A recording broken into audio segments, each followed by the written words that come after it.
As kids across Kansas headed back to school this month, some Wichita students didn't just get their own supplies ready. They collected donations for young refugees now living here. It makes me feel very grateful for what I have too, and it makes me feel like I can give more to the community. She and her friends from the Hindu Temple of Greater Wichita teamed up with other Wichita churches to distribute school supplies to those in need. That was nice. We got to see all of the families come in, and it was like a store almost. They had options to choose from, markers and their crayons and their backpacks, and it just wasn't like one thing, they take it and go. They also seem to like it a lot.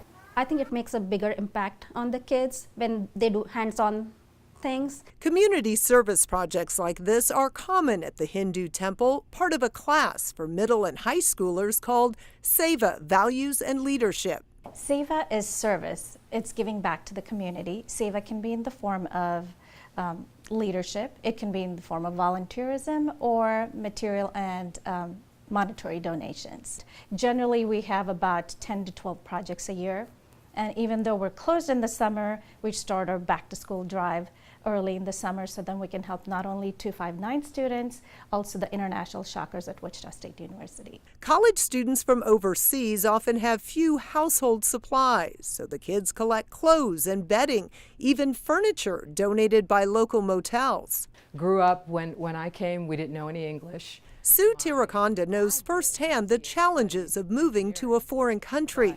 That's why she wants her children and others at the temple to understand the Hindu belief in serving others. We live our faith through our daily lives.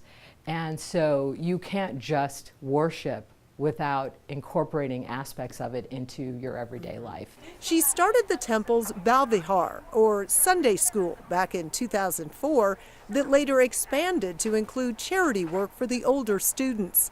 The kids decide which community service projects they'll do each year and take turns being in charge. One thing that I've done is a dollar drive for the Kansas Food Bank.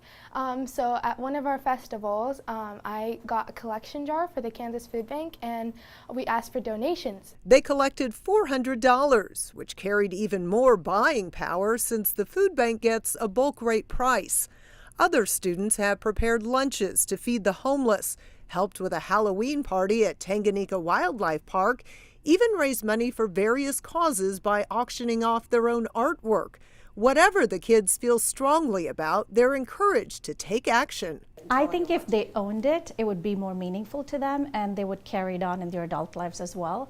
But if it's just a forced upon project, it wouldn't have the same impact. And the kids are not limited to location. They've raised money for schools in India, improving their technology and health care. They've also helped hurricane victims. We went to Puerto Rico and we delivered some for hurricane relief. Diapers, hygiene supplies, and blankets. A lesson in giving, they say, that's more powerful than anything taught in the classroom. I can't sit through a 20-minute video without getting bored. But here we actually get to go and interact with the kids and ask them questions. Opening their eyes to the world around them and the role they can play in its future. When you think outside of just yourself and what your own personal needs are, you learn to appreciate the world around you, you learn to appreciate what you have, but then you also realize that there's a greater good here, that we don't live in a vacuum. Little things like this, I think we are making difference by doing these kind of projects because he can think on his own. And as these kids have learned, doing good works often doesn't feel like work at all. A lot of us like community service. Congratulations and thanks to the Hindu Temple of Greater Wichita from KSN News 3.